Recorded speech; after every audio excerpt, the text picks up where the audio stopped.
For the state breakable, when you click on the rollout, you'll have the audio option at the bottom. For the audio, will be a single one that applies to all of them when it breaks.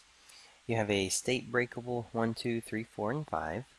So we'll just go through and set up each one of the states. So again, these are each of the pieces. You have up to 5 pieces that can be broken. Think of it as if it was like a corners and then a center. That's usually kind of a good way to position it and stuff. So we're going to do the idle on the break. We're going to say it's going to be the break A right here.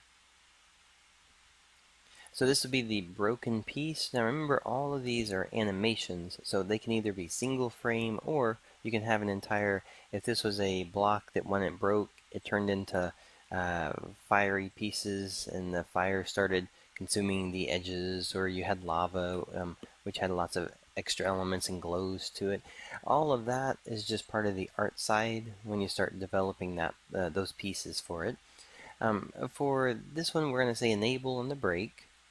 The position is going to be 0, 0, 0, so we're going to keep the position right in the center for this break piece. The scale, we're actually going to scale this one up to 10, so we're going to say it's 10 by 10.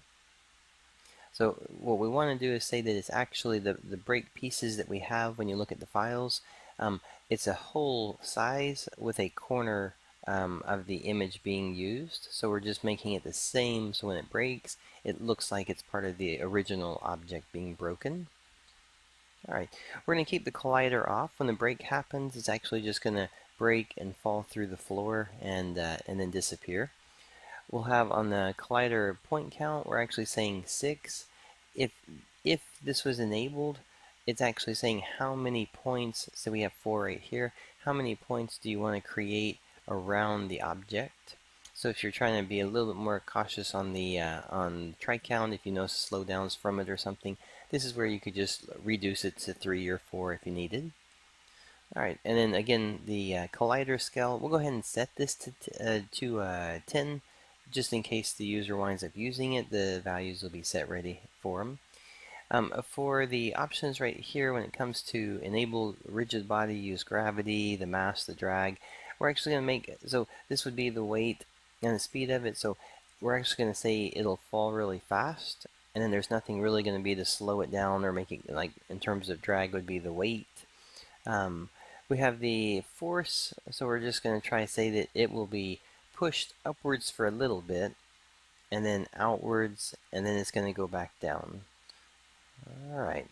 The initial start position of the explosion is how far on a y coordinate above, below. At what point does the force happen? We're saying that it's actually right below it. So -10, we're saying it's right below this object is where the explosion force takes place. Alright, and if you notice, I'm not actually changing any of these values. By default, these will work pretty well for for the standard multi-state block. The other things that we're keeping in it is the fade away and scale away, and then the fade time is 20, meaning 2 seconds, and then 30 being 3 seconds. Alright, so that's going to be breakable 1, and then we'll set up the other breakables 2 through 5 next. And just to kind of point out in this one is that the breakables, at this point, we're just simply going to be able to assign a animation and then change the position so that it matches where it needs to come up inside for the break state.